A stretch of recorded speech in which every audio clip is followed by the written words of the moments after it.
Okay guys, welcome to your maths learning for today. So as you know, we've learnt so much about time. Then yesterday we moved on to learning about the features of a clock. So today your new learning is going to be, I can tell time to the nearest hour. Okay, that's going to be by using a clock that we've learnt about. You're going to learn to try to read the clock to tell the time to the nearest hour. Okay. Okay guys, so as we were learning yesterday, we were learning about the features of a clock. Now who can name some features of a clock for me looking at this one?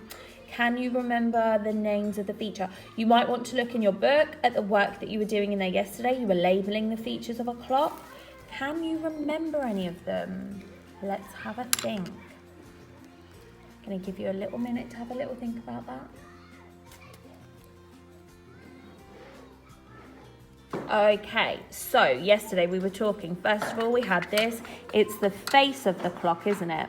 Then we had these numbers here. Does anyone remember what these red numbers were? They were the hour numbers, weren't they? Good job if you got that. Then what were these little lines here on the clock? They were the minute lines, weren't they? Superstars. Then we had this hand. This is the bigger hand. Do you remember what the bigger hand counts? It counts the minutes, doesn't it? And then the smaller hand here, so that's the minute hand. But the smaller hand here, what does that count? The hours, doesn't it? So that's the hour hand. Superstars for remembering. Oh, and remember guys, some clocks have a third hand, the long hand, it's sometimes a different colour, and that was the second hand, counting the seconds, wasn't it? Good job. Okay, everybody, now, I have set my clock to a time. So we know that clocks can measure time, okay? So we could watch this and it could tell us how much time has passed. Say we were doing an activity or something. But sometimes it's good. You'll hear us say a lot, what's the time? Or what time are we doing this? Clocks are also good to tell us time. Okay, so I look at it and it tells me what the time is now. So if I need to be somewhere else at a certain time, I know what the time is now and how long I'll have to get there. Does that make sense? So today, guys, what you are going to be learning to do is to look at clocks to tell the time. Now, not every single time that there is, just some of them for now, okay? Okay, guys, so right now I'm looking at the blue minute hand, okay?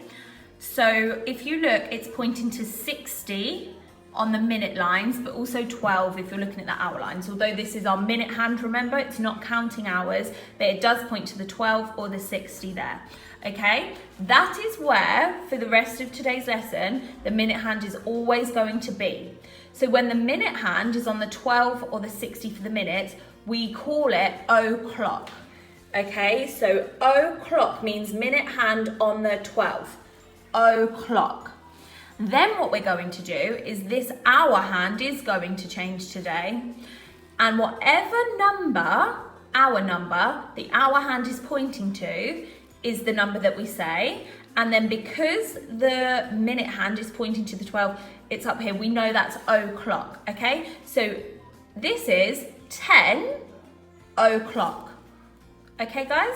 10 o'clock. Because the hour hand is pointing to the 10, so we say that, and the minute hand is pointing to the 12 and the 60. So this time is 10 o'clock. Okay, everybody, I've changed my clock. The time has changed. Now, if I look at this clock, for it to tell me the time, can you give it a little go?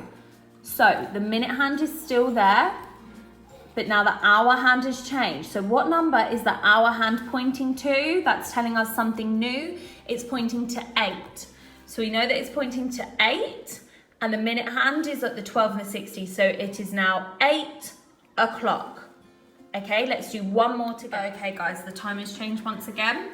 So if you have a look at this carefully, you know what this means. You know what you're going to say because the minute hand is staying up here, and the hour hand has moved. So what number hour is the hour hand on now? It's on 6, and our minute hand's pointing to the 12 and the 60 at the top. So it is 6 o'clock.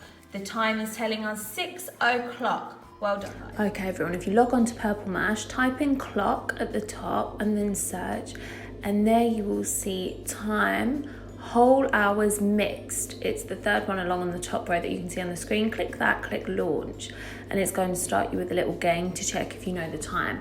So here, what is the time, Mr. Wolf? I'm looking at the clock. I'm thinking about where the minute hand is, where the hour hand is, and then I've got down the side, you see I've grabbed the 6 and I've put it's 6 o'clock.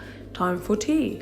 Okay, now it's a new clock. It actually times you how quickly you do it as well, so you can try and beat your time. That one took me 4 seconds. And then I look again, I'm looking at where the minute hand is, then I'm looking at where the hour hand is, and then I'm having a little think, and then I'm going to look at those 4 numbers. Is it 3 o'clock, 7 o'clock, 12 o'clock or 5 o'clock down the side? Okay, and this is what you guys are going to be doing for today's task. And then I think it would be a really good idea that you guys start tracking the time. When you look at the time, if you notice it, to have a little look at that and to say that you know what the time is, and to make a little log of that and what you were doing at that o'clock time in the day. Okay, good job today, guys. Okay, and as a final challenge to finish off time, this week I feel like you guys, one more thing you could do is make your very own clock. You don't need a lot of things to do this. As you can see in the picture, they used a plate, a paper plate, some lolly sticks, and just some colour paper to draw the numbers on. But this is something you could make, and it could be really simple, or you can go all out and make it as creative as you possibly can. If you do this challenge, please send me pictures of the clocks that you make, and maybe even tell me the time on one of them, because I'm really excited to see what you guys are up to. Okay, good job.